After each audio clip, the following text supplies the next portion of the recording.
नमस्कार, आर्य न्यूज देख रहे हैं आप। मैं हूं आपके साथ पल्लवी सिंह। बुलेटिन की शुरुआत करेंगे एक बड़ी और अहम खबर के साथ। कांग्रेस में यहां आलाकमान से काफी वक्त से नाराज चल रहे गुजरात के प्रदेश अध्यक्ष हार्दिक पटेल ने इस्तीफा दे दिया है।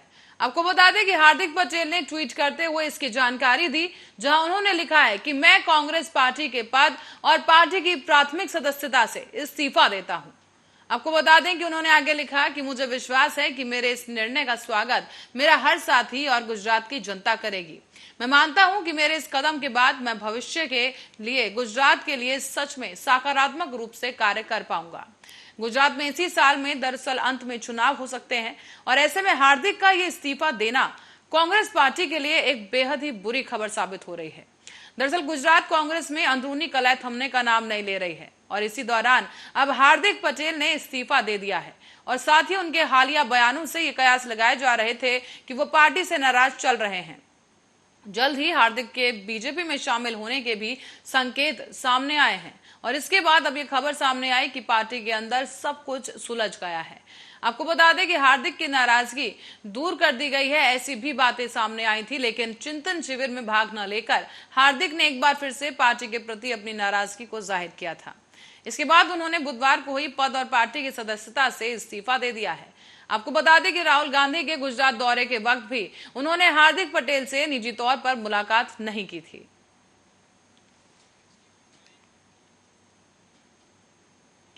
और पूर्व प्रधानमंत्री राजीव गांधी की हत्या मामले में दोषी और उम्र कैद की सजा काट रहे एजी पेरियरीवालन की रिहाई का सुप्रीम कोर्ट ने आदेश दिया है। कोर्ट ने कहा कि राज्यपाल ने दोषी की दया याचिका के निपटारे में अधिक समय लिया और पेरियरीवालन ने कहा था कि तमिलनाडु सरकार ने उसे रिहा करने का फैसला लिया है, लेकिन राज्यपाल ने फाइल को काफी समय तक अपने पास रखने के बाद अब राष्ट्रपति को भेज दिया है। ये संविधान के विरुद्ध है और इससे पहले 11 मई को हुई सुनवाई में केंद्र ने एजी की दया याचिका राष्ट्रपति को भेजने के तमिलनाडु के राज्यपाल के फैसले का सुप्रीम कोर्ट में बचाव किया था। अतिरिक्त सॉलिसिटर जनरल ने एम नटराज ने justice L Nageswara Rao, justice B R Gavai और जस्टिस ए एस बोपन के पीठ को बताया था कि केंद्रीय कानून के तहत दोषी ठहराए गए शख्स की सजा में छूट, माफी और दया याचिका के संबंध में याचिका पर केवल राष्ट्रपति ही फैसला कर सकते हैं। बेंच ने केंद्र से सवाल भी किया था कि अगर इस दलील को स्वीकार कर लिया जाता है तो राज्यपालों की ओर से दी गई अब तक की छूट अमान्य हो जाएगी। सुप्रीम कोर्ट ने भी यही कहा था कि अगर राज्यपाल पेरियरीवालन के मुद्दे पर राज्य मंत्रिमंडल के सिफारिश को मानने को तैयार नहीं है तो उन्हें फाइल को पुनर्विचार के लिए वापस मंत्रिमंडल भेज देना चाहिए था।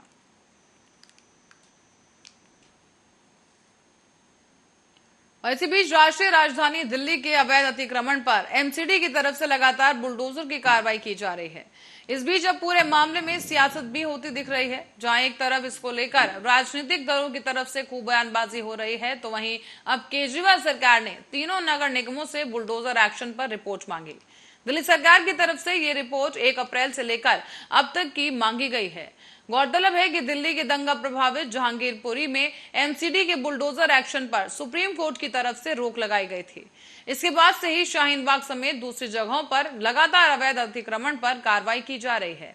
इसी को लेकर वहां के स्थानीय लोगों में भारी गुस्सा भी दिखा, जब तक कि पूरी कार्यवाही का दिल्ली की सत्ताधारी आम आदमी पार्टी की तरफ से भी विरोध किया जा रहा था। इससे पहले भी दिल्ली के मुख्यमंत्री और आम आदमी पार्टी के राष्ट्रीय संयोजक अरविंद केजरीवाल ने भारतीय जनता पार्टी की बुलडोजर रणनीति पर सोमवार की सुबह ही पार्टी के विधायकों के साथ एक बैठक की थी। इस बैठक में पार्टी के सूत्रों ने बताया है कि मुख्यमंत्री आवास पर हो रही बैठक में दिल्ली में सत्तारूढ़ आम आदमी पार्टी के लगभग सभी विधायक शामिल हुए।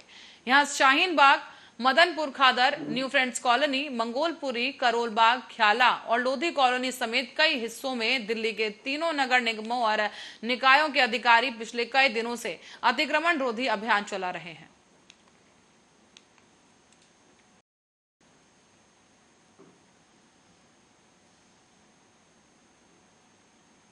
इसी बीच पूर्व केंद्रीय मंत्री और कांग्रेस नेता पी चिदम्बरम के बेटे कीर्ति चिदम्बरम के करीबी को सीबीआई ने गिरफ्तार कर लिया है। बताया गया है कि वीजा भ्रष्टाचार के मामले में बड़ी गिरफ्तारी हुई है, जहां सीबीआई ने देर रात को ही भास्कर रमन को गिरफ्तार किया, जो कि कीर्ति चिदम्बरम का काफी करीबी माने जाते हैं। इसी मामले में अब सीबीआई ने कीर्ति चिदम्बरम के घर और दफ्तरों में भी छापेमारी की थी। जानकारी के मुताबिक सीबीआई ने चिदम्बरम के करीबी को देर रात को चेन्नई से ही गिरफ्तार किया। इससे पहले लाखों रुपए लेकर वीजा बनवाने के मामले में सीबीआई ने कीर्ति के ठिकानों पर छापेमारी की थी और इसी मामले को लेकर सीबीआई कीर्ति के करीबी भास्कर रमन से पूछताछ भी कर रही थी। इसी के बाद अब उनकी गिरफ्तारी हुई और कीर्ति चिदम्बरम और उनके सहयोगियों पर चीन के नागरिकों को वीजा देने के एवज में लाखों रुपए की घूस लेने का आरोप है। दरअसल सीबीआई ने एक बिजली कंपनी के लिए 263 चीनी नागरिकों को वीजा देने में मदद करने के 11 साल पुराने एक आरोप की जांच को लेकर लोकसभा सदस्य कीर्ति चिदम्बरम के खिलाफ एक नया मामला दर्ज किया है। इसी दौरान अधिकारियों ने बताया कि कीर्ति पर 2011 में 50 लाख रुपए की रिश्वत लेकर चीनी नागरिकों को वीजा दिलवाने का आरोप है।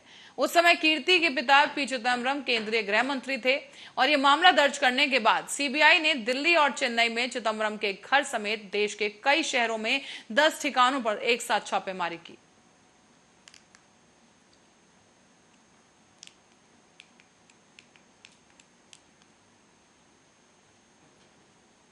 और अब बढ़ेंगे अपनी अगली खबर की ओर। ज्ञानव्यापी मस्जिद मामले को लेकर शुरू है विवाद में अब बसपा चीफ मायावती की तरफ से भी बयान सामने आया है। मायावती ने यहां इसे एक साजिश बताया और कहा कि ये लोगों की धार्मिक भावनाओं को भटकाने की एक सोची समझी साजिश है। साथ ही उन्होंने लोगों से भाईचारा बनाए रखने की अपील भी की। दरअसल आपको बता दें कि ज्ञानवापी को लेकर जारी हुए बवाल पर अब मायावती ने अपनी प्रतिक्रिया दी है। उन्होंने कहा कि जिस तरह से षड्यंत्र के तहत लोगों की धार्मिक भावनाओं को भड़काया जा रहा है, तो बीजेपी को इस ओर ध्यान देने की जरूरत है कि किस चीज से हमारा देश मजबूत रहेगा और इसके साथ साथ विशेषकर एक धर्म समुदाय से जुड़े स्थानों के नाम भी जो कि एक एक कर बदले जा रहे हैं। इससे हमारे देश में शांति, सद्भाव और भाईचारा नहीं बल्कि आपसी नफरत की भावना पैदा होगी। ये सब काफी चिंतनीय है और मायावती ने लोगों से अपील करते हुए कहा कि इससे देश की आम जनता और सभी धर्मों के लोग जरूर सतर्क रहें। इससे ना तो देश का भला होगा ना ही आम जनता का इससे भला होगा। आपको बता दें कि उन्होंने आगे ये भी कहा कि लोगों में इस मामले की अपील की जा रही है कि वो आपसी भाईचारा कायम रखें। आपको बता दें कि ज्ञानव्यापी मस्जिद में सर्वे का काम अब पूरा हो चुका है, जिसके बाद अब कोर्ट में रिपोर्ट सौंपी जा रही है और इससे पहले मस्जिद में मिले शिवलिंग को लेकर भी कई तरह के दावे सामने आए हैं। इसी मामले को लेकर अब मुस्लिम पर्सनल लॉ बोर्ड भी मुस्लिम पक्ष के समर्थन में उतर आया है और हर तरह की मदद की बात कही जा रही है। साथ ही बोर्ड का एक डेलीगेशन इस मसले पर अब राष्ट्रपति से भी मुलाकात करेगा।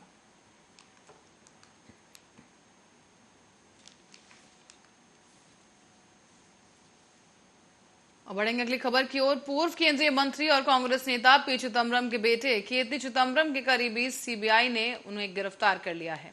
बताया जा रहा है कि वीजा भ्रष्टाचार के मामले में ये बड़ी गिरफ्तारी हुई है, जहां सीबीआई ने देर रात को ही भास्कर रमन को गिरफ्तार किया, जो कि कीर्ति चिदम्बरम के काफी करीबी माने जाते हैं।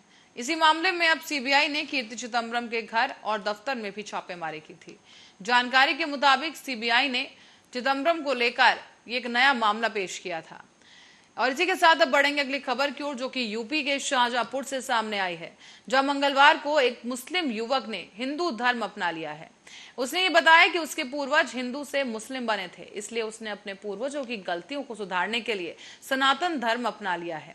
युवक मिश्रीपुर गांव का रहने वाला है और उसे खीरनी बाग में मंदिर में धर्म परिवर्तन किया गया। मंदिर में गुलनाथ से विराट बने युवक को सबसे पहले गंगा जल से स्नान करवाया गया और श्री राम का फटका और माला पहनाकर उसका स्वागत किया गया है। उसके बाद खीरनी बाग में सीताराम मंदिर में आचार्य पंडित विनीत शुक्ला ने विधिवत पूजन करवाया।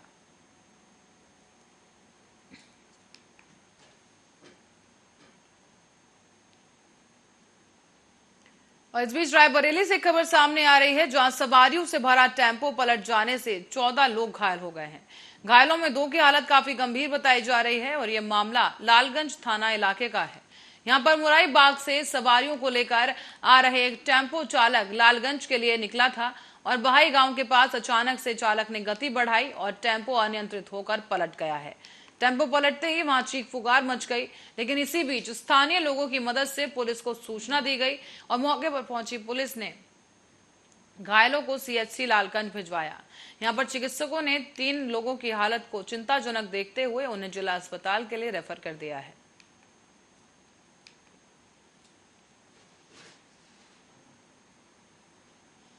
कि हम लोग आ रहे थे और बस 10 ही कदम में इतनी तेज बढ़ाया गाड़ी कि बस पलटी गई गाड़ी और कम से कम 12-13 लोग का घायल हो गए हैं, 2-4 लोग के बहुत ज़्यादा लग गया है और इतना ज़्यादा है कि पहले से वो थोड़ा बहुत लड़ रहा था। हम लोग उतर रहे थे लेकिन वो उतरने ही नहीं, सब लोग बोले रहने दो बहन जी रहने दो, छोटे छोटे बच्चे हैं, देर हो जाएगी तुम लोगों को, चलो। तो हम लोग बैठ गए और पहले से ही लड़ रहा था और दारू खूब पिए था। हमारे पास 14 एक्सीडेंटल केस आए जिसमें से 9 एडल्ट थे, बाकी 5 बच्चे थे और इसमें से 3 को काफ़ी सीरियस दिक्कत आई थी।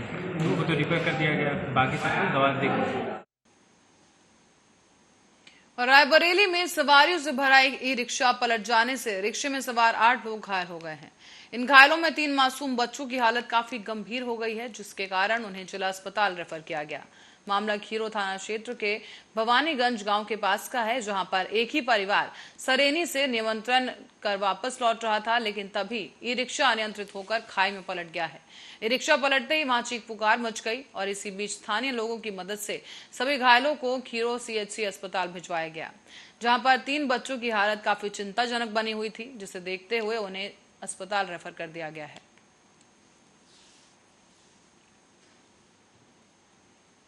बच्चे हैं जिनमें 2 लड़के हैं, 1 लड़की है। तो कुछ हल्की फुल्की चोट है, रिक्शा पलटा बता रहे थे खीरों में, वहाँ से रेफर है, यहाँ से प्राइमरी ट्रीटमेंट करके एडमिट कर दिया गया। 3 बच्चे हैं जिनमें 2 लड़के हैं, 1 लड़की है। तो कुछ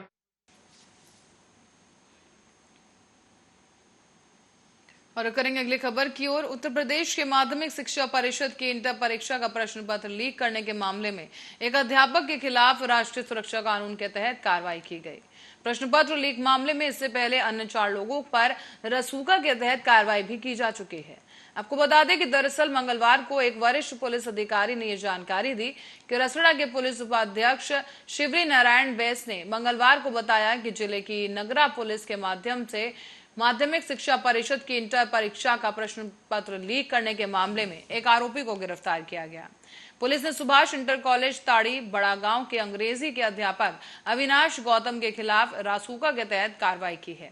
साथ ही पुलिस अधीक्षक के अनुसार अध्यापक समेत अब तक इस मामले में कुल 5 लोगों के खिलाफ रासुका के तहत कार्रवाई की जा चुकी है। गौतम इस समय आजमगढ़ के जेल में बंद है। इसके पहले बलिया जिले में माध्यमिक शिक्षा परिषद की इंटरमीडिएट की अंग्रेजी परीक्षा का प्रश्न पत्र लीक होने के मामले में भी माछलिया मरूत यादव उच्चतर माध्यमिक विद्यालय के प्रधानाचार्य अक्षय लाल यादव को गिरफ्तार किया गया था। इसके अलावा प्रश्न पत्र लीक के मास्टरमाइंड महाराजी देवी स्मारक इंटर कॉलेज के प्रबंधन निर्भय नारायण सिंह, नकल माफिया राजू प्रजापति और TRR पब्लिक स्कूल के प्रबंधक रवि सिंह पर भी रसूखा लगाया जा चुका है।